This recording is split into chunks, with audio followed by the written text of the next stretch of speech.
Welcome to BRK news. ప్రస్తుతం మనతో పాటు ఉన్నారు 109 ఇయర్స్ సంత్ సదానంద గురూజీ గారు. వారితో స్పెషల్ చిట్ చాట్.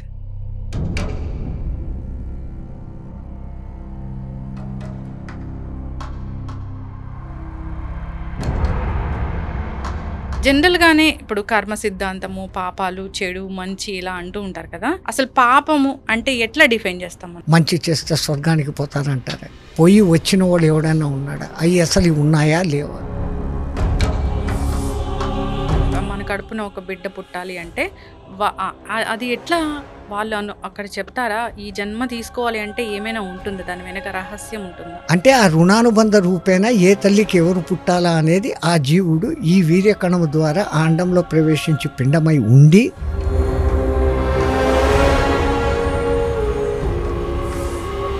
కష్టం వస్తే అసలు ఇబ్బంది పడుతున్నాను. ఏ దేవారాధన చేస్తే, ఏ దైవారాధన చేస్తే మనకు వెంటనే ఫలితం వస్తుంది?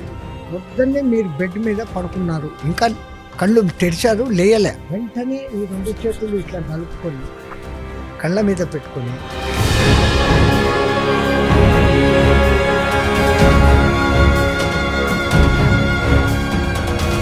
గురూజీ, ఇప్పుడు పెద్ద పెద్ద గురువుల దగ్గరికి వెళ్తే మన జాతకాలు చెప్తారు అని అంటారు. ఆ జాతకాలను నమ్మొచ్చా? అసలు జ్యోతిష్ శాస్త్రము చాలా గొప్పది.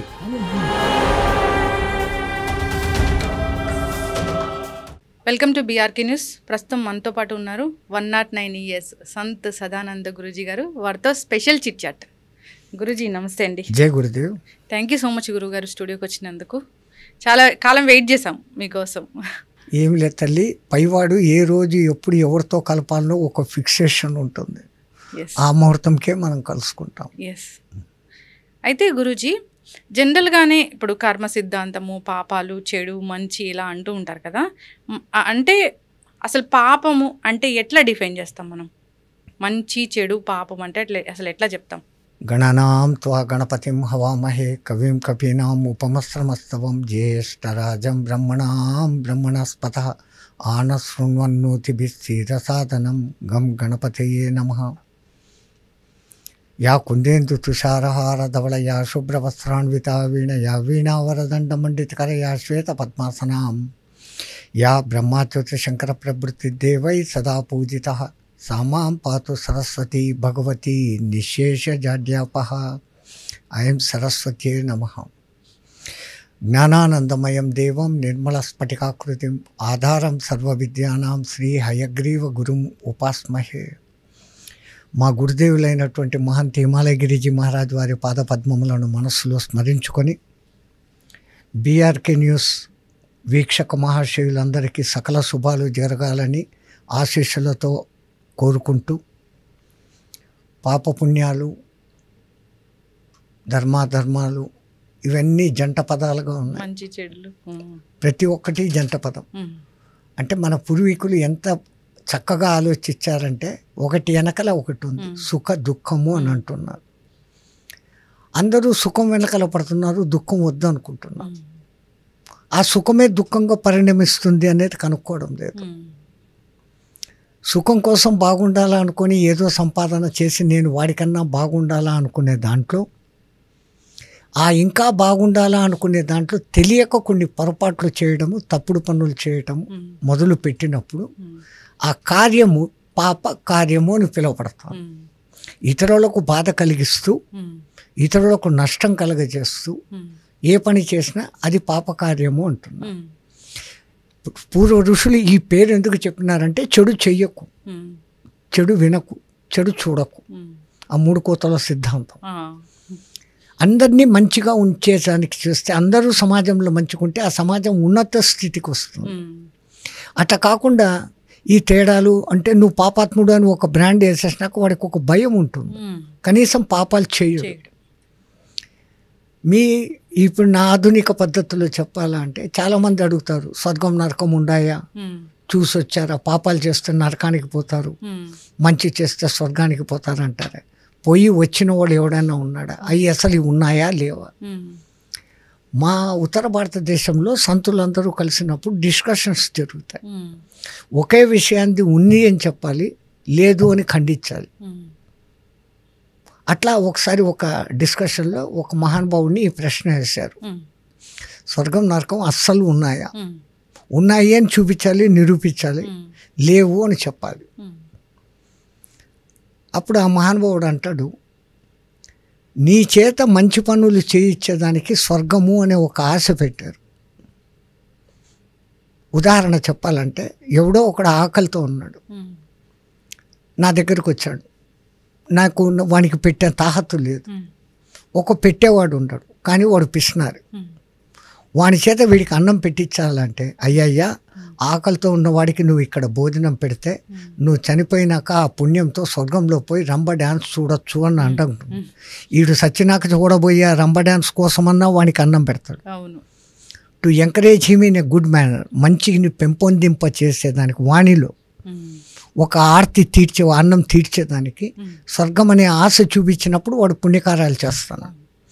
అట్లాగనే ఎవడో ఒకడు పాపకార్యం చేస్తున్నాడు, చేయొద్దు అని నేను చెప్తే నీకేం పట్టింది, నా ఇష్టం నేను చేస్తానంటాడు.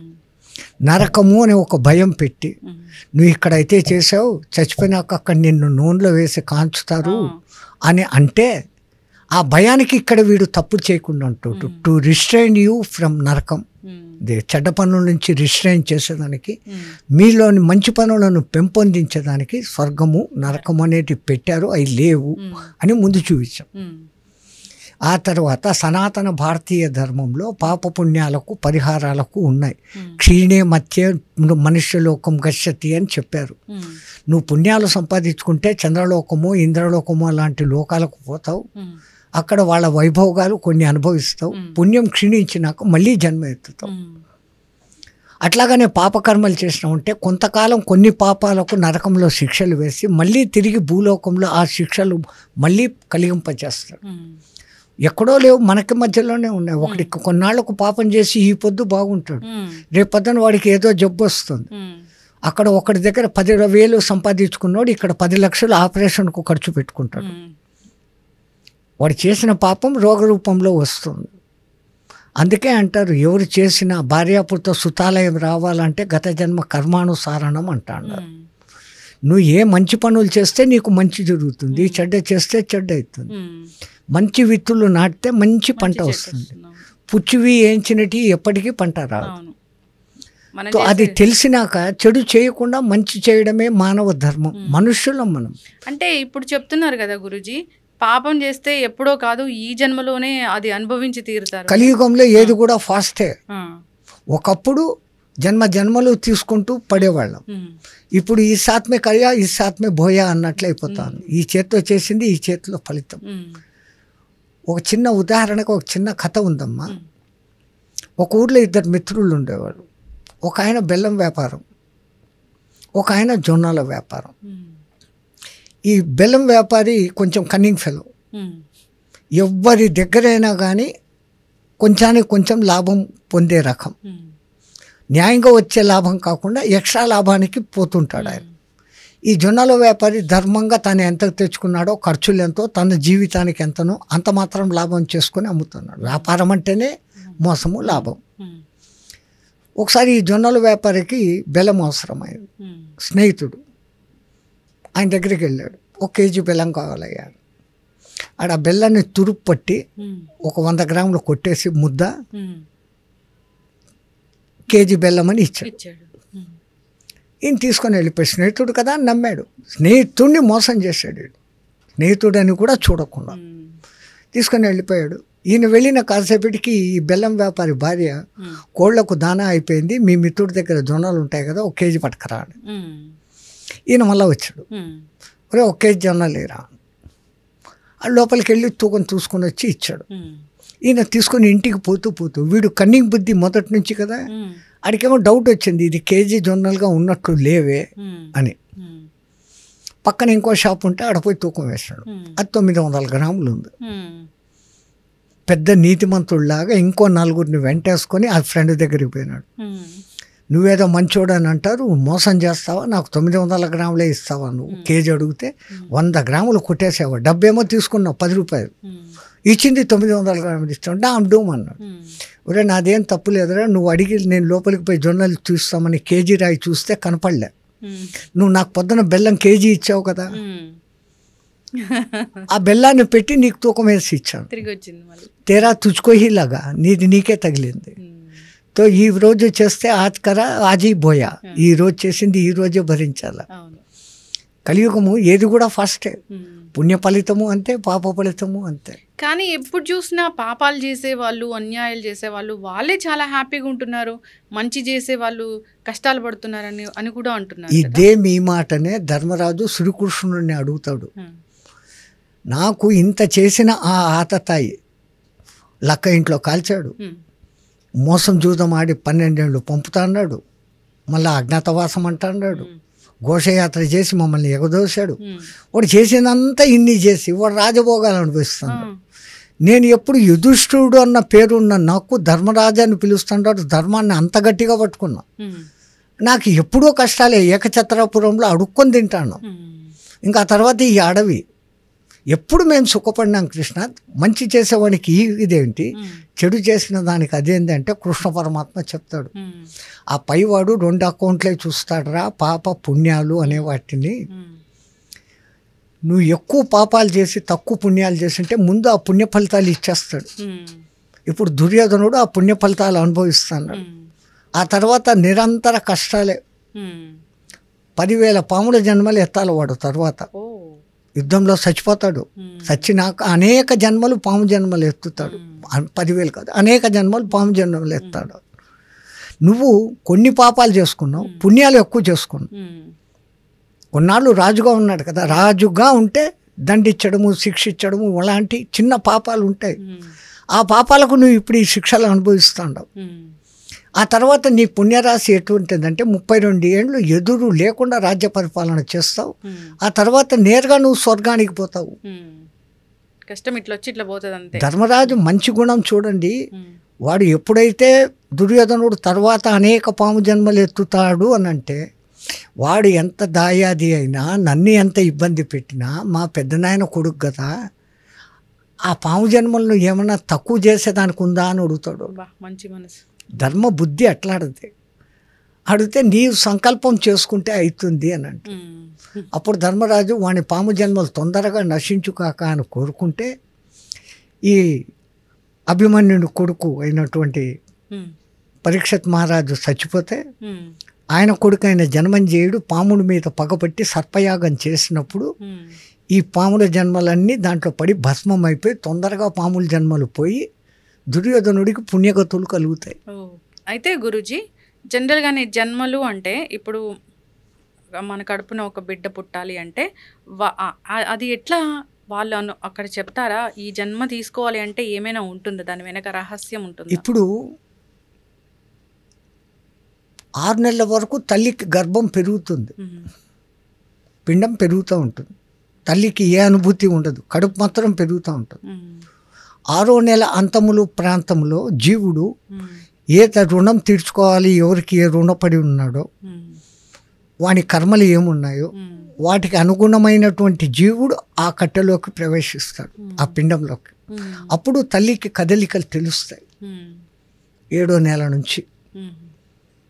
అంటే ఆ రుణానుబంధ రూపేణ ఏ తల్లికి ఎవరు పుట్టాలా అనేది ఆ జీవుడు ఈ వీర్యకణము ద్వారా ఆ అండంలో ప్రవేశించి పిండమై ఉండి, ఆ తర్వాత ఆత్మస్వరూపంగా లోపలికి వచ్చి ఎంటర్ అయి తాను అనుభవించాల్సిన కర్మాలు, తాను తీర్చాల్సిన రుణాలు తీర్చుకునేకి ఈ జన్మలోకి వస్తాడు. అంటే ఎవరు మన వంశంలో వాళ్ళే, ఒకవేళ ఫాదర్ చనిపోతే ఫాదర్, తాత చనిపోతే తాత, అలా పుడతారా లేదంటే ఎవరైనా?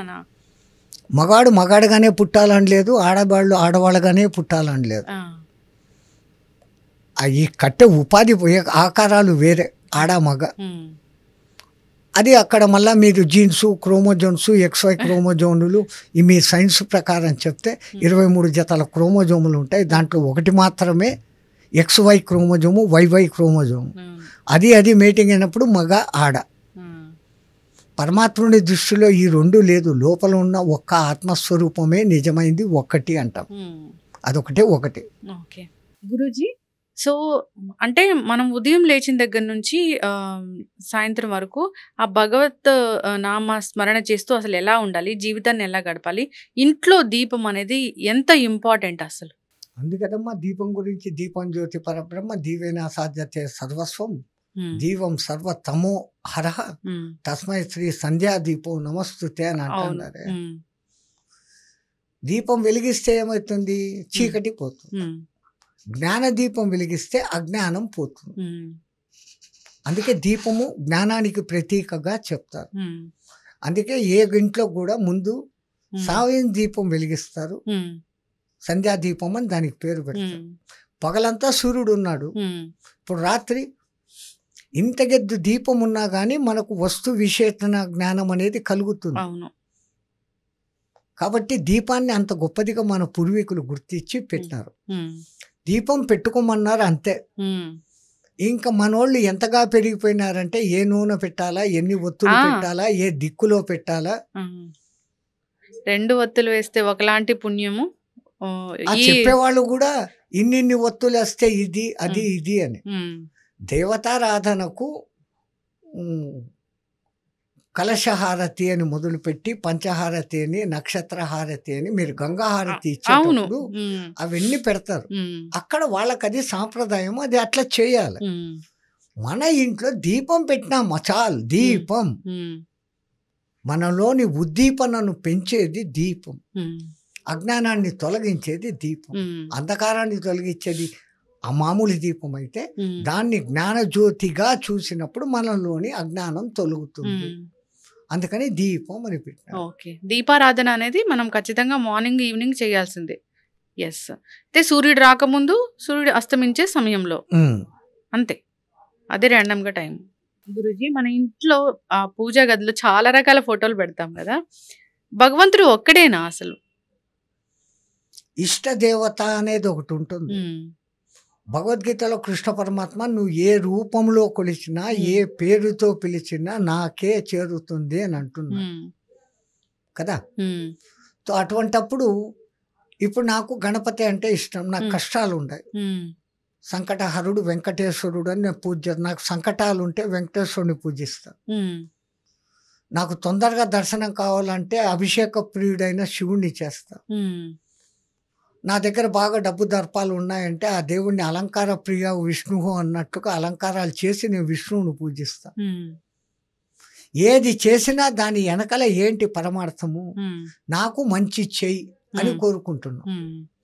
నా కర్మలు తొలగిస్తున్నావు, అందుకు నీకు థ్యాంక్స్, నాకు కష్టాలు ఇస్తున్నావు అని ఎవ్వడు అనడు. గుళ్ళోకి పోయి నా కోరికల లిస్ట్ అనేది చదువుతాడే తప్ప నువ్వు నాకు కావాలి, నీ అనుగ్రహం నాకు కావాలి, నీ కృపా దృష్టి నా మీద పెట్టు అని అడిగేవాడు ఒక్కడు కనపడ్డు. అన్నీ ఇచ్చిన కాళ్ళు చేతులు కళ్ళు అన్నీ సక్రమంగా నీకు ఇచ్చాడే, వానికి ఏ పొద్దున్నా నువ్వు థ్యాంక్స్ చెప్తాండావా? ఇంకా ఇది కావాలా అది కావాలా అంటాడు. నీ కోరికలే వాని మీదకి వేస్తాడు.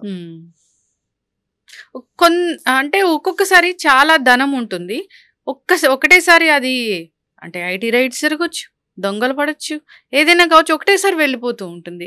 అది ఎందుకు జరుగుతుంది గురూజీ? సిరిదా వచ్చును నారికేళంబుల జలంబులు పోలే, సిరిదా పోయిన పోవును కరీమింగిన వెలగపోలే. కరెక్ట్, అది కరెక్ట్.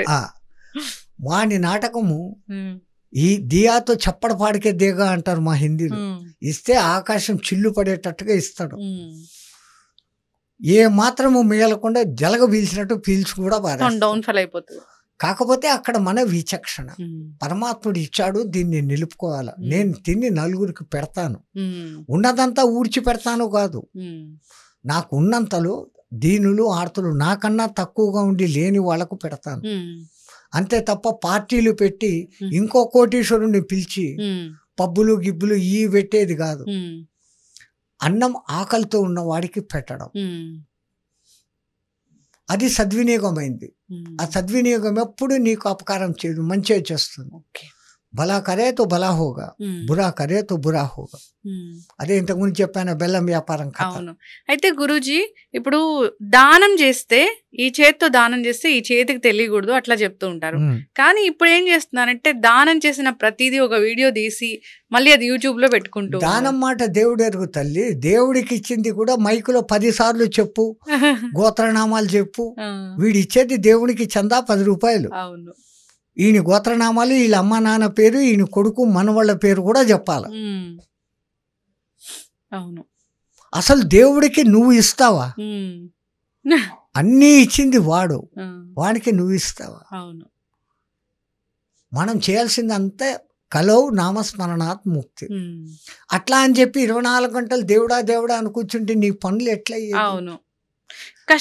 కష్టం వస్తే అసలు తెలియట్లేదు, ఏం చేయాలో తెలియట్లేదు, కష్టం వచ్చింది, బాగా ఇబ్బంది పడుతున్నాను అన్నప్పుడు ఏ దైవారాధన చేస్తే మనకు వెంటనే ఫలితం దక్కుతుంది. అందుకే ఈ మానవులు, ఈ అల్ప మానవులు ఇట్లా ఇబ్బంది పడతారని మన పూర్వీకులు టైంకు ఒక్కొక్క 2 నిమిషాలు చేయగలిగిన చిన్న మంత్ర వ్యవస్థ ఒకటి పెట్టినారు. ప్రొద్దున్నే మీరు బెడ్ మీద పడుకున్నారు, ఇంకా కళ్ళు తెరిచారు, లేయలే, వెంటనే ఈ 2 చేతులు ఇట్లా నలుపుకొని కళ్ళ మీద పెట్టుకొని కరాగ్ర వసతే లక్ష్మి, కరమధ్యే సరస్వతి, కరమూలంచ పార్వతి, ప్రభాతే కరదర్శనం, 3 అమ్మలను తలుచుకున్నాం. కాలు కింద పెడుతున్నాం లేచి. సముద్ర వసనే దేవి, అనేక రత్న సంభూతే, విష్ణు పత్నీచ దేవి, క్షమసత్వం మనం పాతాడను. అమ్మ భూదేవి, నేను ఎంగిలేసిన, మలినం చేసిన క్షమగా ఉంటున్నా, గుంతలు చేసిన బాధపడ్డంలే, నాకు మళ్ళీ పంట ఇస్తాను, ఇంత చేస్తున్న నీ మీద నేను కాలు పెడతానమ్మా, క్షమించు. ఇది చదివేదానికి ఎంతసేపు పట్టింది? పొద్దున్నే కరాగ్ర వసతి లక్ష్మీ, కరమధ్య సరస్వతి, కరమూలంచ పార్వతి, ఎంతసేపు అయింది? ఇది సెకండ్స్ కూడా పట్టలేదు, ఎక్కువ 1 నిమిషం అనుకోండి, అయిపోయింది. కాలు కింద పెట్టినప్పుడు ఈ మాట అన్నారు, సముద్ర వసనే దేవి, అనేక రత్న సంభూతే, విష్ణుపత్ని భూదేవి, క్షమసత్వం మమ్మ పాతాను. ఇది కూడా 1 నిమిషం అయిపోయిందా? మళ్ళీ స్నానానికి వెళ్ళారు, ఆ నీళ్ళలో ఒక చేయి పెట్టి గంగే చేమని నర్మదా సింధు తాపత్ర అస్మిన్ జల సన్నిధౌ కురు, ఇదెంత పట్టింది? ఇంతే తప్ప మధ్యలో నీ 24 గంటలు గుణుక్కోమని చెప్పలే, అయిందా? ఇంకా ఆ తర్వాత భోజనం చేస్తున్నాం. పాతకాలంలో ఏదో మధ్యాహ్నమో 10 గంటలకు ఒకటే భోజనం, టిఫిన్లు వాడవలసిన లేవు. ఆ భోజనం చేస్తున్నాం. భోజనం చేసేటప్పుడు మటు కొంచెం ఎలాబరేట్, ఆ తింటున్న పదార్థం నాకు చేరుగా కానీ అన్నపూర్ణే సదాపూర్ణే శంకర ప్రాణవల్లభే జ్ఞాన వైరాగ్య సిద్ధార్థం అని మేమంటాం. భక్తి జ్ఞాన సిద్ధార్థం అని మీరు అనాలి. మళ్ళీ ఈ మంత్రం కూడా అందరూ ఒకటే చదివేస్తే మీకు వైరాగ్యం ఎందుకు? మాకు కావాలి. అన్నపూర్ణే సదాపూర్ణే భక్తి జ్ఞాన సిద్ధార్థం అని కుటుంబీకులు అంటారు, జ్ఞాన వైరాగ్య సిద్ధార్థం అని మేము అడుగుతాం. ఎందుకు మీరు సాధువుల్లాగా ఉన్నారు? ఎందుకు మీరు ఫ్యామిలీ వైపు లేరు? అంటే జనరల్గా ఏది మిమ్మల్ని మోటివేట్ చేసింది? నాది ఏం మోటివేషన్ లేదు నా వరకు. కొంతమందికి చిన్నప్పటి నుంచి ఒక తపన ఉంటుంది, నేను 24 గంటలు భగవంతుడితోనే ఉండాలా, ఈ సంసార లంపటాలు పెట్టుకుంటే భార్య అంటాం, కొడుకు అంటాం, తర్వాత మనవడు అంటాం, వాళ్లకు సంపాదించేదానికి సంపాదనలు, ఈ లంపటంలో పడకుండా నేను 24 గంటలు భగవత్ చింతనలు ఉంటాను అన్నవాడు సన్యాసం తీసుకుంటాడు. దాంట్లో కూడా పద్ధతి, క్రమ సన్యాసం అనే వ్యవస్థ ఉంది. క్రమ సన్యాసం అంటే ముందు బాల్యం అంతా గడిపావు, చదువుకున్నావు, ఆ తర్వాత గురువు అనుమతితో పెళ్లి చేసుకున్నావు, పిల్లలను కొన్నావు, బాధ్యతలు తీర్చేసావు, వాళ్ళను ఉద్యోగస్తులుగాను, ఆడపిల్లలైతే పెళ్లి చేసావు, పంపించేసావు, వాళ్ళకు ఒక జీవిత మార్గం చూపించావు. ఆ తర్వాత ధర్మపత్నిని అడుగుతావు, నేను ఇట్లా పోతాను వస్తావా అని. అక్కడ వానప్రస్థం, భార్య అనుమతితో భార్యతో ఉండి చేయడం. ఆ తర్వాత అది కూడా వదిలేసి సర్వసంగ పరిత్యాగం, సన్యాసం అనేది క్రమ పద్ధతి. కొంతమందికి వాని అదృష్టమో వాని పూర్వజనమో పుణ్యమో ఏదో చెప్పలేము. ఈ ఉపాధి 2 ఏళ్ల వయసులో మా గురువు గారికి దొరికాను ఒక మేళాలో తప్పిపోయి. ఇంకా నా బతుకంతా ఆయనతోనే నడిచినప్పుడు నాకు ఈ సంసారము, జీవనము, ఆశలు, సంపాదన ఇది ఏం మాకు తెలియలే. చదువుకున్నాం కానీ స్కూల్ వరకే, మళ్ళా ఆశ్రమమే. అది ఆశ్రమ జీవితం మాకు అలవాటు అయిపోయింది. అమ్మ ప్రేమ తెలీదు, అమ్మ ఎవరో తెలీదు, నాన్న ఎవరో తెలీదు, నా కులం ఏదో తెలీదు, నా భాష ఏదో తెలీదు. ఆ మహానుభావుడు మా గురుగారు మహంత హిమాలయగిరిజీ మహారాజు, ఆయన పుణ్యఫలాన నేను ఇప్పుడు ఈ స్థాయిలో ఉన్నాను. ఇప్పుడు ఆ భోజనంలో ముందు అన్నపూర్ణ చెప్పినాం. దాని తర్వాత బ్రహ్మార్పణం, బ్రహ్మహవి, బ్రహ్మాగ్నో బ్రహ్మణాహుతం, బ్రహ్మణైవ గంతవ్యం, బ్రహ్మకర్మ సమాధినం. తింటున్నది బ్రహ్మము, తింటున్నవాడు బ్రహ్మము, తినబడుతున్నది బ్రహ్మము, బ్రహ్మము బ్రహ్మంలో కలుస్తుంది అన్నటువంటి భావన. ఈ కూర బాగలేదే, ఇదేమో మాడింది అనుకుంటా తింటే ఇనికి రోగాలు వస్తాయి. ఎంత వీటి వెనకాల సైన్స్ ఉందమ్మా. ఈ తింటున్న పదార్థం అంతా నాకు జ్ఞానాన్ని భక్తిని ఇవ్వుగాక అనుకొని తింటాను. రెండవది తింటున్నది బ్రహ్మం. బాగలేదు, ఉడకలేదు, ఈ వంకాయ కూర నాకు నచ్చదు, ఈ మాటలు అక్కడ రావు. పరబ్రహ్మం అన్న భావనతో తిను. ఆ తర్వాత మూడవ మంత్రం అహం వైశ్వానరో భూత్వా ప్రాణినా దేహమాశ్రిత ప్రాణాపాన సమాయక్తం పచాన్యన్యం చతుర్వేది. భోజనం అంతా చేసేసినాక ఉత్తరోపాసన అని ఇంతకుముందేమో 3 సార్లు నీళ్ళు ఇట్లా పోస్తారు. ఆఖరిన భోజనం అంతా అయినాక ఏతత్ సర్వం, ఈ తిన్నదంతా అమృతంగా మయమస్తు, నాలో అమృతంగా మారుగాక. అంటే నాకు ఏది అది తిన్నది గ్యాస్ ట్రబుల్లో రోగాలు రొస్ట్లో రాకుండా జీర్ణమై నాకు శక్తిగా మారుగాక. 3 సార్లు అన్నదాత సుఖీభవ అంటాం. మొదటిసారి అన్నదాత సుఖీభవ అనింది అప్పుడు మాకు పెట్టినవాడు మంచిగా ఉండాలని వాడు. రెండవసారి అన్నదాత అంటే పండించిన పంటదాత రైతు. మూడవసారి అన్నదాత అంటే అన్నీ ఇచ్చిన పరమాత్మ. అయితే గురూజీ, పెద్ద పెద్ద మొండి రోగాలు వస్తూ ఉంటాయి, అసలు తగ్గని జబ్బులు వస్తూ ఉంటాయి, మందులు లేని జబ్బులు వస్తుంటాయి. అది అది ఎందుకు వస్తుంది గురూజీ? ఎందుకు వస్తాయి ఇలాంటివి? మన భారతీయ ధర్మమే ఉండేది కర్మ సిద్ధాంతం మీద. ఎప్పుడో చేసిన కర్మలు ఇప్పుడు రోగం మూలంగా మనల్ని పీడిస్తున్నాయి. లేదు, ఈ జన్మలో మనం తప్పుడు ఆహారాలు తినడము, తప్పుడు టయానికి నిద్రపోవాల్సిన టైంలో నిద్రపోక, తినకూడని ఆహారాలు తినడము, తెలిసి ఇవి నాకు ఒళ్ళుకు పట్టదు అని తెలిసి కూడా మొహమాటానికో గొప్పతనానికో అలవాటు లేని తిండ్లు, మన తిండి కాని తిండ్లు ఈ మధ్య వస్తున్నాయి కదా, ఏందో బర్గర్లు, కుక్కర్లు, బెగ్గర్లు అని. అది బర్గర్లు అది ఎప్పుడో వచ్చాయి. ఇప్పుడైతే అన్ని ఫ్రూట్స్ కూడా విదేశాల నుంచి తెచ్చుకుంటున్నాము, అన్ని రకాల ఫ్రూట్స్. ఇక్కడ లేవు మన దేశంలో లేని ఫ్రూట్లా. కానీ ఒకవేళ అది కూడా ఒళ్ళుకు మంచిది అయితే దాన్ని తెచ్చుకోండి. ఉన్న డబ్బున్నోడు అవి తెచ్చుకుంటాడు. డబ్బు లేనోళ్ళు ఇప్పుడు అమృత్ పండ్లు, అదేమి నేరేడు పండ్లు ఎక్కడ పడితే అక్కడ ఉంటాయి, తక్కువ ధర, ఎంత ఆరోగ్యానికి మంచిది. బీపీ షుగర్లు 2 రావు నేరేడు పండ్లతో. పండ్లన్నీ తినేసి ఆ గింజలన్నీ ఎండబెట్టి పొడి చేసుకోండి. అవును, దాన్ని ఆ పొడి 1 స్పూను, త్రిపల పండు 1 స్పూను వేసుకోండి.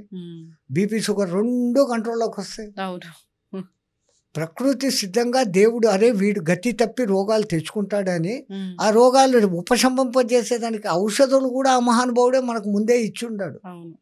మనము తినకూడని తిని మనం తెచ్చుకుంటున్నాం.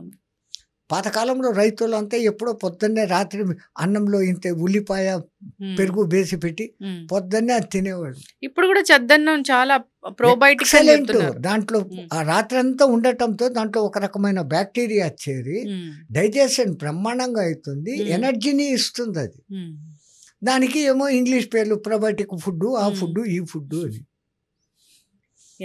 ఏది శంఖంలోంచి పోస్తే తప్ప నీళ్లు కావు. ఎంతకు ఆ ఫారెనోడు చెప్తే మనకు ఓకే, మనోడు చెప్పింది ఏది కాదు. అయితే గురూజీ, ఇప్పుడు పెద్ద పెద్ద గురువుల దగ్గరికి వెళ్తే మన జాతకాలు చెప్తారు అని అంటారు. ఆ జాతకాలను నమ్మొచ్చా? అసలు ఒక హద్దు వరకు నమ్మచ్చు, కానీ జాతకమే మన జీవితం కాదు. మన విల్ పవర్ మనకుంటే జాతకాలను కూడా మన చేతులతో మనం మార్చుకోవచ్చు.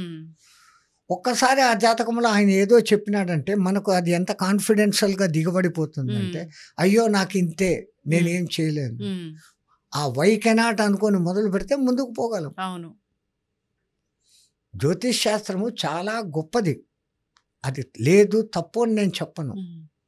కానీ మన విల్ పవర్ కూడా వాడి ఆ జ్యోతిష్ శాస్త్రంలో ఆయన చెప్పిన ఆ శాంతులు, ఆ మంత్రాలు చేసినప్పుడు దాని ప్రభావము కాలు కట్టయిపోవాల్సిన చోట కాళ్ళు ముళ్ళు దిగేంత తక్కువ అయిపోతుంది. అంటే తగ్గిపోతుంది దాని ప్రభావం అనేది. ఓకే, శాంతులు జపాలు తెలియని వాళ్ళు ఆ శని ఇక్కడ నుంచి ఇన్ని కోట్ల కిలోమీటర్ల దూరంలో ఉండే ఒక గ్రహము అదేంది మీ మీద ప్రభావం చూపించేది. ఈ చంద్రుడు 3,70,000 కిలోమీటర్ల దూరంలో ఉంటాడు. అది గ్రహము. మేము పోయినాం, ఎక్కి వచ్చినామండి. చంద్రలోకం వేరే, చంద్రగ్రహం వేరే. ఓకే, గ్రహాలు ప్రభావాలు చూపిస్తాయనే దానికి ఒకే ఒక ఎగ్జాంపుల్.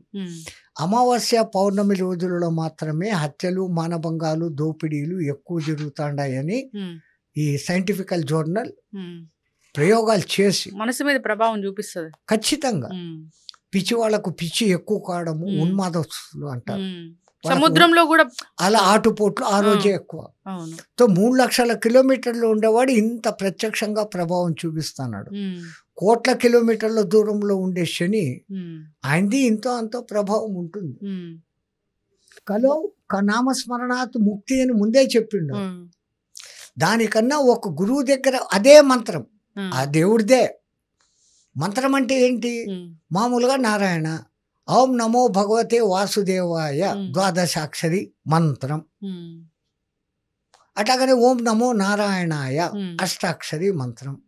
ఆ మంత్రం ఇచ్చినాక ఈ నారాయణాయ అనే దానికి అర్థం ఏంటి అనేది ఆ గురువు చెప్తాడు. అర్థం తెలుసుకొని చేసినప్పుడు అది వ్యర్థం కాకుండా పరమార్థం ఇస్తుంది.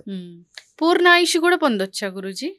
మనిషికి 120 ఏండ్ల వయసు తల్లి. కొంపదీసి మనోళ్ళు చేసిన చిన్న పొరపాటు పెద్దవాళ్ళ దగ్గరికి పోయి మనం నమస్కారం పెడితే వాళ్ళు వెంటనే ఏమంటున్నారు? శతమానం భవతి అంటున్నారు. 20 ఏళ్ళు కొట్టేస్తున్నారు. ద్విషష్ఠి భవతి అనాలి. షష్ఠి 120 ఏళ్ళు. ప్రతి ఒక్కడు బతకచ్చు. కానీ ఈ టెన్షన్లు, కోపాలతో ఈ ఊపిరిలు ఎక్కువ తీసేసుకొని తాను వాడుకోవాల్సిన దానికన్నా ఎక్కువ వాడుకుంటే, మీ దగ్గర బ్యాంక్ బ్యాలెన్స్ 1,00,000 ఉందమ్మా, రోజు రూపాయి తీసుకుంటే 1,00,000 రోజుల వరకు బ్యాంకుడు ఏమండు. అవును. రోజు విడిచి రోజులో ₹1 తీసుకుంటే 2,00,000 రోజుల వరకు వాడేమన్నాడు. ఇప్పుడు మీ వయసు 109 ఏళ్ళు గురూజీ. ఏప్రిల్ 2కు 109 కూడా పోయి 110 వచ్చింది. 110 వస్తాయి అంటే మీకు ఎలాంటి టెన్షన్స్ ఉండవు, డబ్బు మీద ఆపేక్ష ఉండదు కాబట్టి మీరు ఇంత లైఫ్ని చాలా లాంగ్ లైఫ్ వచ్చింది అనుకోవచ్చా? మాకైతే అట్లా ఉండదు కదా. మరి మా ప్రాణాయామ, మా గురువు నేర్పిన ప్రాణాయామ వ్యవస్థ. ఒక మనిషి ఒక్క రోజుకు సైంటిస్టులు కూడా దాన్ని లెక్కలేసి ప్రయోగాలు చేసి యావరేజ్ తీశారు. బ్రీత్ 21,600 21,600 హంస జపం. 213 + 6 మళ్ళా 9 సంఖ్య. అది సర్వం కలిత్వం బ్రహ్మ. అన్ని ఊపిరి తీసుకొని వదిలేస్తున్నాడు. మామూలుగా అంతా తీసుకుంటే 120 ఏళ్ళు ఉంటాడు. కానీ నన్ను అంటావా, ఆవేశం, కోపం, బాధ, ఈ టయాలలో ఊపిర్లు ఇంకా ఎక్కువ తీసుకుంటాడు. అప్పుడు మన ఆయుష్ ప్రమాణం తగ్గుతారు. ఊపిరిని ఎంత తగ్గించుకొని కంట్రోల్ చేసుకుంటే వాని ఆయుష్ ప్రమాణం అంత పెరుగుతుంది. మనిషి 21,600 అంటే గంటకు 900, నిమిషానికి 15. క్యాలిక్యులేషన్ లెక్కల ప్రకారం తావేలు నిమిషానికి ఒక్కసారి వాసన తీసుకుంటాం. 2,000 ఏళ్ళు బతుకుతాయి. ఈ కుక్కలు పిచ్చుకలు ఎగురుతాయి గగ్గని, ఆయాసపడినట్టు 4 ఇట్లా పెట్టి అంటుంటాయి. ఎంత ఎక్కువ ఊపిర్లు తీసుకుంటాయి. దాని వయసు ఏంది? 18 ఏళ్ళు. సైంటిస్టులు అన్ని గుర్రము, ఏనుగు వీటన్నిటినీ శ్వాసలను టెస్ట్ చేసి ఏవి ఎంతకాలం బతుకుతున్నాయో ప్రూఫ్తో సహా చెప్పారు. ఏనుగు 100 ఏళ్ళు, పాము 300 ఏళ్ళు. వాటి శ్వాసలు అంత తగ్గించుకుంటున్నాయి. ఒక సాధకుడు కూడా తన శ్వాసలను తన నియంత్రణలో పెట్టుకొని నిమిషానికి కేవలం 1 ఊపిరో లేదా 2 నిమిషాలకు 1 ఊపిరో చేయగలిగిన స్థాయికి పోయినప్పుడు మహావతార్ బాబా లాంటి స్థాయి 5,000 ఏండ్లుగాను ఉన్నాడు ఆ మహానుభావుడు. ఎంతోమంది సాధకులు, సిద్ధులు ఇప్పటికీ. నాకు 110 అంటేనే మీరు ఇంత ఆశ్చర్యపోతున్నారు. కాశీలో ఒక మహానుభావుడు ఇప్పటికీ ఉన్నాడు, శివానంద అని, యోగా క్లాసెస్ నడుపుతాడు. ఆయనకు 124 ఉన్నప్పుడు పద్మశ్రీ అవార్డు వచ్చింది ఒక 2-3 ఏళ్ల కింద. ఇప్పుడు బహుశా 130 ఉండొచ్చు. కాశీలో ఉన్న 64 ఘాట్లలో సరస్వతి ఘాట్ అనే చోట నేను అడ్రస్తో సహా చెప్తాను. ఆయనది స్వామి శివానంద యోగాశ్రమ క్లాస్ అని ఉంది. ఈ పొద్దుకు ఆ మహానుభావుడు ఉన్నాడు మన కండెదురుగానే. కాశీ యాత్ర ఖచ్చితంగా చేయాలని చెప్తారు కదా గురువు గారు. అసలు ఏం తెలుస్తుందండి కాశీకి వెళితే మనకి? చతుషష్ఠి కళలు అన్నట్లుగా 64 ఘాట్లు అని ఉన్నాయి. ఆడొకటి ఈడొకటి కదా, లైన్గా ఉంటుంది. ఆ గంగా నది పొడుగున ఈ పక్క ఉంటుంది. ఆ పక్కన పోతే ఉత్తర కాశీ అని వ్యాసుడు ఉన్నటువంటి క్షేత్రంగా ఉంటుంది. పరమ పుణ్యమైనటువంటి పరమాత్ముని ద్వాదశ జ్యోతిర్లింగాలలో ఒకటైనటువంటి స్వామి అక్కడ ఉన్నారు. అమ్మవారు శక్తిపీఠాలలో గొప్పదైనది ఒకటి అక్కడ ఉంది. కాలభైరవ స్వామి ఉన్నాడు, డుండి గణపతి ఉన్నాడు, బేడి ఆంజనేయ స్వామి ఉన్నాడు. తర్వాత ఒక్కొక్క ఋషిమునీశ్వరుడు ఒక్కొక్క దేవీ దేవతలు ఆరాధించి స్థాపించిన శివలింగాలు ఉన్నాయి. ఇన్ని ఉన్న పవిత్ర క్షేత్రానికి వేల సంవత్సరాల నుంచి ఋషిమునులు వచ్చి అక్కడ, ఇప్పుడు అంటే సిటీ కంక్రీట్ జంగల్, ఒకప్పుడు అదంతా మంచి జంగల్ అరణ్యం. అక్కడ ఎంతో మంది మహాత్ములు ఆ గంగా తీరంలో తపస్సులు చేసినారు. వాళ్ళ వైబ్రేషన్స్ అంతా ఈ పొద్దుకు ఉన్నాయి. నిత్యము మంత్రఘోష దాన్ని పవిత్రీకరించేస్తున్నాయి. ఆ రెండవది గంగమ్మ తల్లి. మొన్న ఎప్పుడో కుంభమేళా జరిగినప్పుడు రికార్డు 60 కోట్ల మంది స్నానాలు చేశారు. ఆ నీళ్ళ పవిత్రత దెబ్బ తినలేదే. అందుకని కాశీ క్షేత్రం క్షేత్రాలన్నిట్లోకి గొప్పది. ఏ క్షేత్రాన్ని వాళ్ళు అట్లే చెప్పుకుంటారులే. మా బద్రీ కేదార్నాథ్ను మేము అట్లే చెప్పుకుంటాం.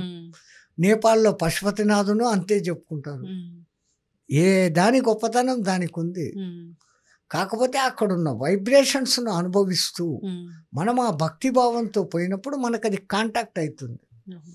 ఏదో యాత్రగా పోయినాము, టూరిస్టులుగా పోయినాము అన్నట్టు పోతే ఏం లేదు. యద్భావం తద్భావం. చనిపోయిన మనిషి మళ్ళీ జన్మిస్తారా గురూజీ? ఈ మధ్యనే ఎన్నో ప్రూఫ్లు బయటకు వస్తున్నాయి కదమ్మా. మొన్న ఆమె మన భారతీయ అమెరికన్ ఆస్ట్రోనాట్ ఒక ఆమె చనిపోయింది, జూహ్లీ చావ్లానా కల్పనా చావ్లానా. ఆమె ఇప్పుడు ఒక స్టేట్లో, మలయాళం స్టేట్లోనో కర్ణాటక స్టేట్లోనో, అక్కడ వాళ్లకు ఎట్టి పరిస్థితుల్లోనూ ఇంగ్లీషు హిందీ వచ్చే ప్రసక్తి లేదు. ఆ పిల్లవాడు శుభ్రంగా నేను జూహీ చావ్లా, అదేమి చావ్లా, కల్పనా చావ్లాను అని అంటున్నాడు. ఆ మాటలు అంటున్న దానికి ప్రూఫ్ ఆ వయసు పిల్లోడు అంత స్పష్టంగా ఇంగ్లీష్, అది అమెరికన్ అసెంట్. అంటే గత జన్మ జ్ఞాపకాలు కూడా గుర్తుంటాయా? ఓకే, ఈ జన్మలో వచ్చారంటే మన మైండ్ లో పరమాత్ముడు అసలు మనం ఇంకో జన్మ ఎత్తామంటే గత జన్మలు అన్ని పెట్టుకొని దాంట్లో అనుభవించాల్సిన కర్మలనే ఇక్కడ మనం అనుభవిస్తున్నాం. కానీ పరమాత్ముడు ఆ మాయా అనే కవర్ పెట్టబట్టి అవన్నీ కూడా గుర్తుకొచ్చేస్తే పిచ్చి పట్టిపోతాం. పోయిన జన్మలో నేను కుక్కనా, పోయిన జన్మలో అది చేశానా, పోయిన జన్మలో ఇది చేసినానా, ఈ చింతనతో ఈ జీవితాన్ని భ్రష్టు పట్టించుకుంటాం. ఆయన అట్లా చేయకుండా ఒక పొర పెట్టేస్తాడు. ఆ పొర ఎక్కడో ఒక చోట బ్రేక్ అయ్యి కొంతమందికి గుర్తుకొచ్చేస్తుంది. అందుకే ఎవరైనా చూస్తే ఎప్పుడో చూసినా గుర్తున్నట్లుగా అనిపిస్తూ ఉంటుంది. ఏదో జన్మలో ఎప్పుడో మీరు ఆయన్ను చూసింటారు. అది సడన్ గా మనకెంతో ఆత్మీయుడు అనిపిస్తుంది. కారణం అది. అవును, ఇంతకు ముందే ఈ పని చేశామే అన్న ఫీలింగ్ కూడా వస్తూ ఉంటుంది కదా. అసలు మీకు తెలియకుండా ఒక కొత్త పని చేసేస్తారు. మీరు రచయిత కాదు, కానీ ఆల్ ఆఫ్ ఏ సడన్ మీరు ఒకసారి ఒక మంచి అద్భుతమైన రచన చేసేస్తారు. చెప్పలేము ఎవరు ఏం చేస్తారు. ఇప్పుడు మీ ఛానళ్లలోనే ఆయన రవిశాస్త్రి గారు అని ఉన్నారు కదా, నిరవి టీవీ. ఆయన మీకంతా ఏం తెలుసు? జ్యోతిష్యుడుగా తెలుసు, సాధకుడిగా ఎంతమందికి తెలుసు? పండిత శ్రీరామ శర్మ శిష్యుడైనటువంటి డాక్టర్ మారెళ్ళ రామకృష్ణకు బంధువు, శిష్యుడు. ఇంకా కొన్ని రోజుల్లో ఆ మహానుభావుడి చేతి నుంచి ఒక గొప్ప పుస్తకం రాబోతోంది. దేని మీద? శ్వాస మీద. ఇప్పుడు అందరికీ దాని ఇంపార్టెన్స్ తెలియడం లే, అది లేకుండా మనం లేం. కానీ ఎంతో ఇంపార్టెంట్ అయిన ఆ శ్వాసను మనం ఏమాత్రము పట్టించుకోవడం లేదు. ఆ శ్వాస అంటే ఏమి అనేది దగ్గర దగ్గర 250 పేజీలతో ఒక పుస్తకం ఆ మనిషి తయారు చేస్తున్నాడు. ఆయన ఎవరు? మరెళ్ళ రవిశాస్త్రి.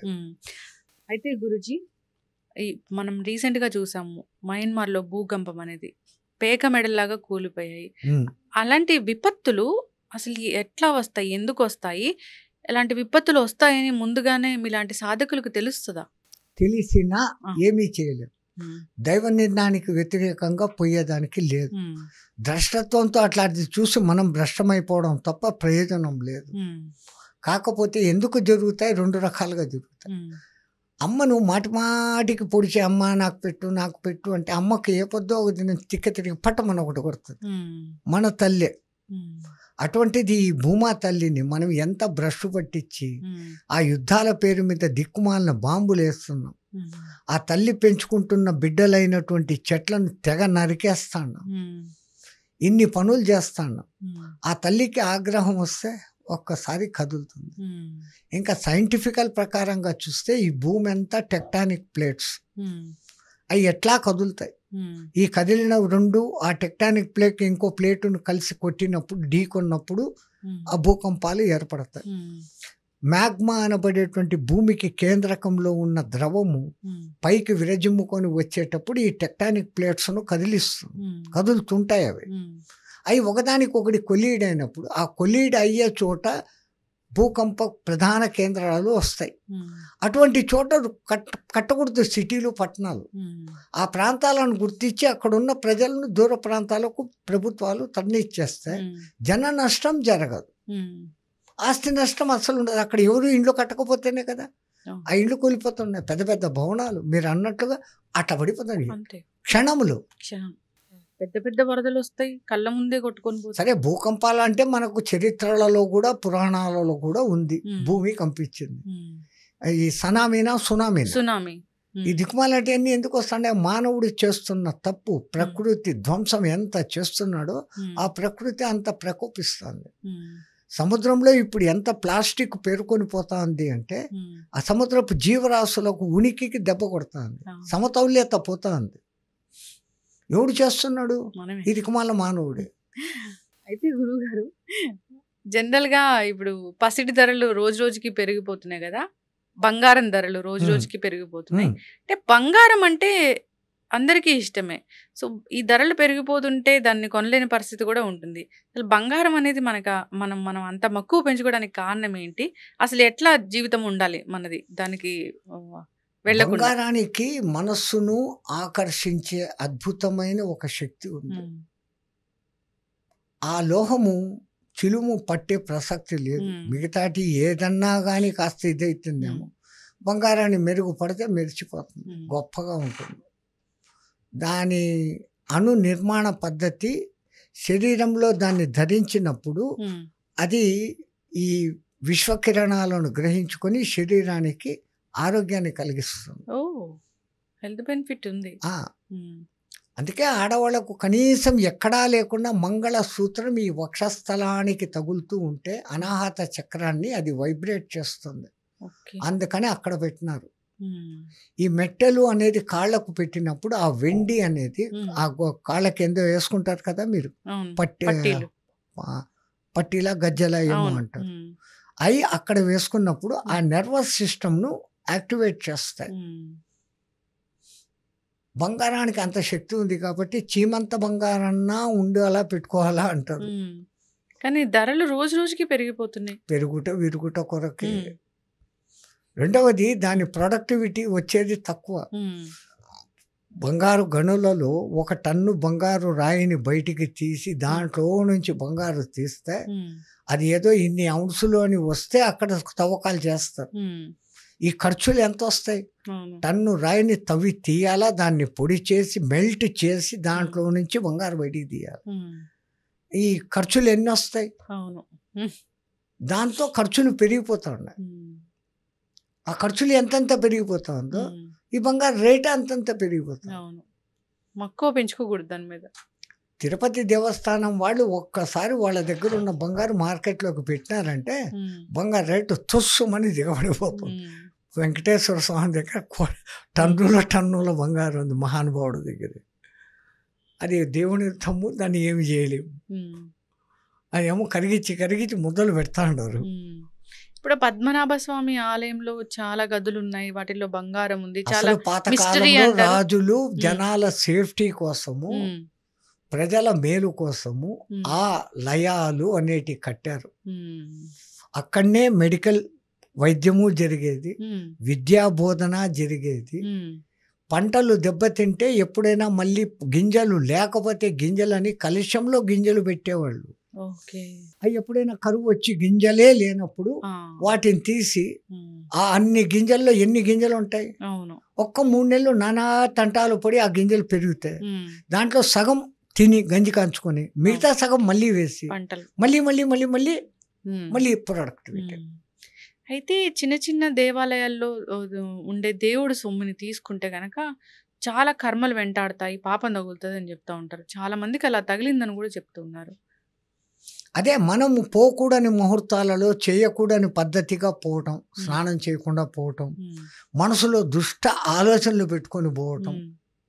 ఇప్పుడు దేవుడికి సంబంధించిన కొన్ని ఇవి సొమ్ముల్ని ఎవరైనా తీసుకుంటే కూడా సో వాళ్ళకి చాలా శాపాలు తగులుతాయని చెప్తాం. తాత్కాలికంగా అమ్మేసి వాడు ఉంటాడు బాగా, ఉమ్, వాని 7 తరాల వరకు సర్వభ్రష్టం అయిపోతుంది. బా. ఉమ్, వాడు చేసిన పాపం అనవసరంగా ఉమ్, చెయ్యని తప్పుకు శిక్ష అనేది ఇట్లాడితే ఉమ్. వాని 7 తరాలు భ్రష్టం అవుతాయి. అట్లనే గురుజీ, వన్ ఫైనల్ క్వశ్చన్ అండి.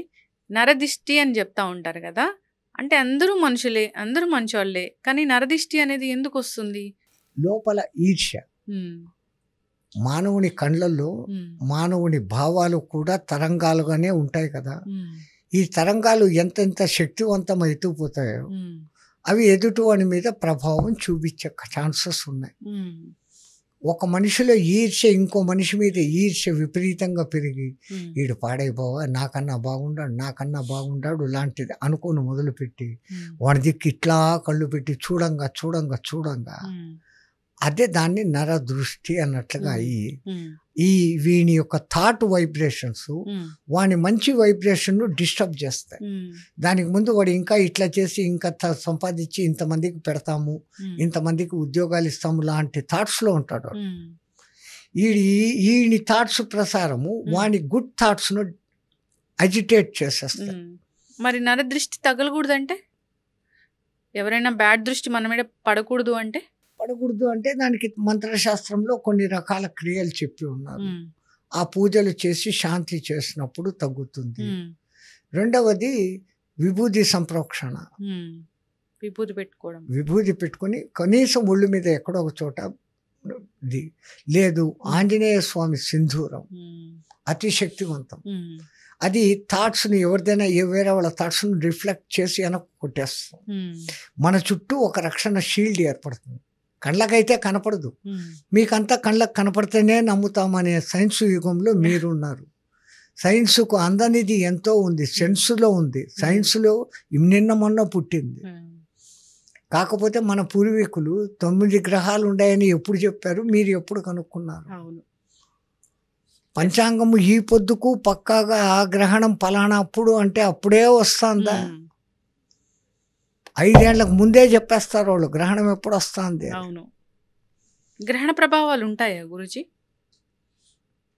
ఏం మనుషుల మీద? జరుగుతుంది? మీ సైన్సే అంటుంది సూర్యుడు భూమి చంద్రుడు ఒకే లైన్లో ఉన్నప్పుడు సూర్యగ్రహణం, ఉమ్, చంద్రుడు భూమి సూర్యుడు మధ్యలో ఉన్నప్పుడు ఈ గ్రహణం అని అంటున్నారు. ఆ కాంతి కొన్ని క్షణాలు భూమికి చేరకుండా పోవటం మూలంగా ఉమ్, ఇక్కడ భూమి మీద పత్రహరితంలో మార్పులు, ఉమ్. క్లైమాటికల్ కండిషన్స్లో ఆ ఫ్రాక్షన్ ఆఫ్ సెకండ్లలోనే అన్ని మార్పులు జరుగుతాయి. Yes. నిరంతర సూర్యుని ఫ్లో ఉన్నప్పుడు జరుగుతున్న క్రియలు వేరే, ఉమ్, ఒక్కసారి దానికి ఆటంకం పడినప్పుడు వేరే. ఉమ్. మరి మబ్బు పడినప్పుడు అవుతుంది కదా అని ఇలాంటి మబ్బు ప్రశ్నలు వేస్తారు కొంతమంది. ఉమ్, మబ్బు ఇక్కడనే పడింది, భూమి అంతా పడలేదే. అవును. గ్రహణం అనే వచ్చి సూర్యుడు సంపూర్ణ సూర్యగ్రహణం వస్తే ఉమ్, మొత్తం పక్షులే భ్రమపడిపోయి సాయంత్రం అయిపోయిందని అది భూలోకి వెళ్ళిపోతుంటాయి. వచ్చేస్తాయి పాపం. ఉమ్, అంత తెలివిగల పక్షులు. ఉమ్. Yes.